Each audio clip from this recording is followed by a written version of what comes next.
Detection start होगी 5 second बाद। Start.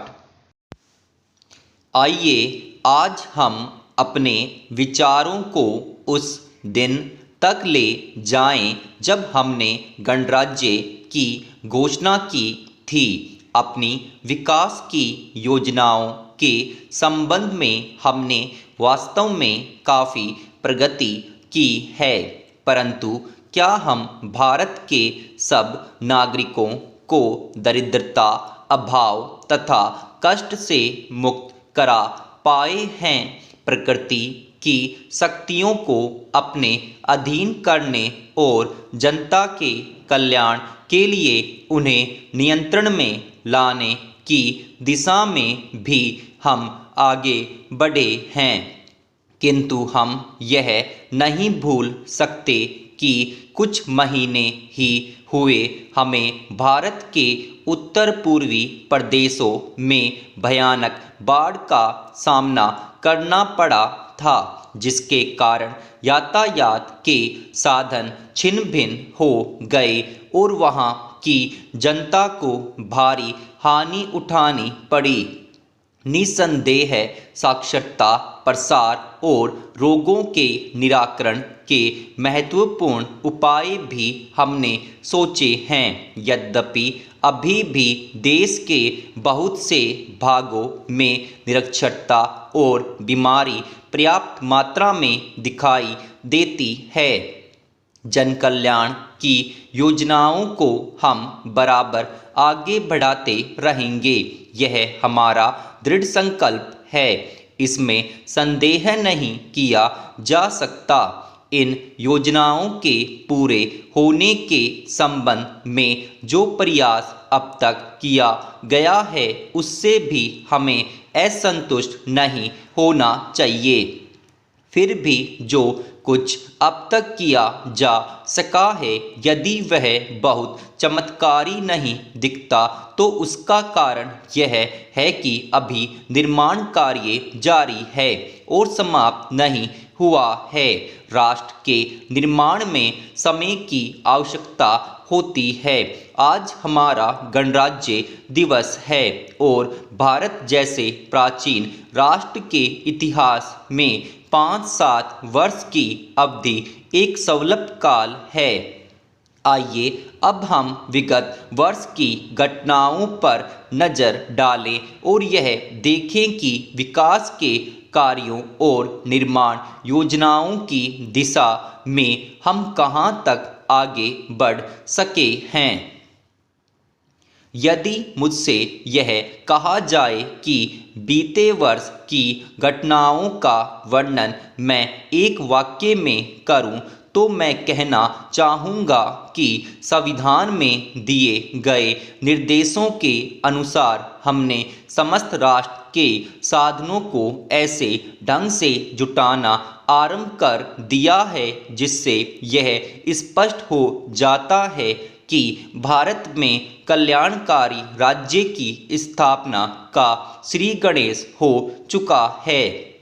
पिछले वर्षों में हमने जो संकल्प और दावे किए थे अब वे मूर्तिमान होने लगे हैं, इसलिए अब यह समझना कठिन नहीं है कि राष्ट्र किधर जा रहा है और आगामी 10 या 15 वर्षों में हम किस स्थिति में होंगे। महान नदी घाटी योजनाओं पर कार्य बराबर जारी है।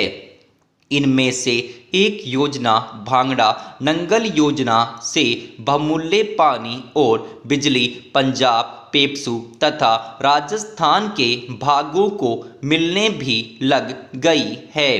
दामोदर घाटी योजना से जो कुछ समय हुआ बिजली प्राप्त होने लगी थी और हीराकुंड, चंबल तथा दूसरी महान योजनाओं की भांति यह योजना भी यथेष्ट रूप से आगे बढ़ रही है।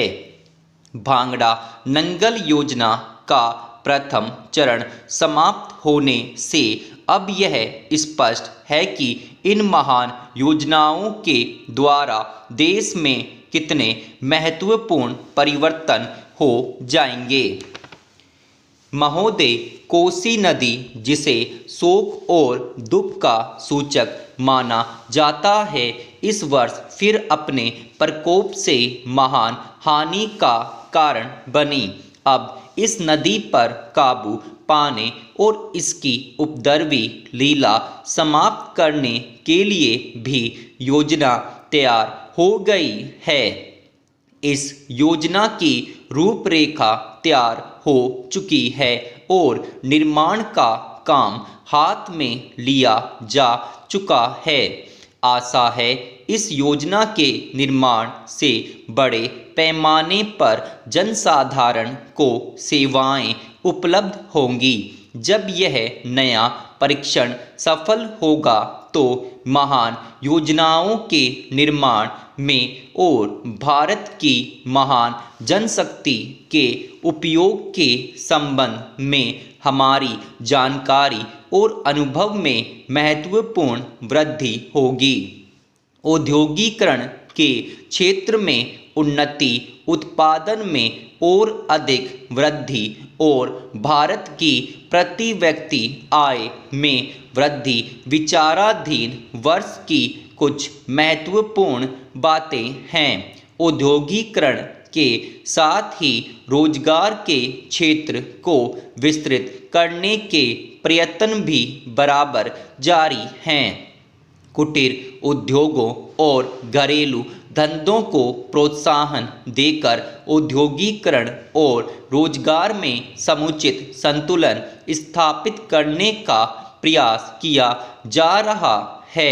यह बात सभी स्वीकार करते हैं कि यदि भारत के जनसाधारण को उदासीनता और हार मानने की भावना से मुक्त करना है तो बढ़ती हुई बेरोजगारी को दूर करने का उपाय करना होगा।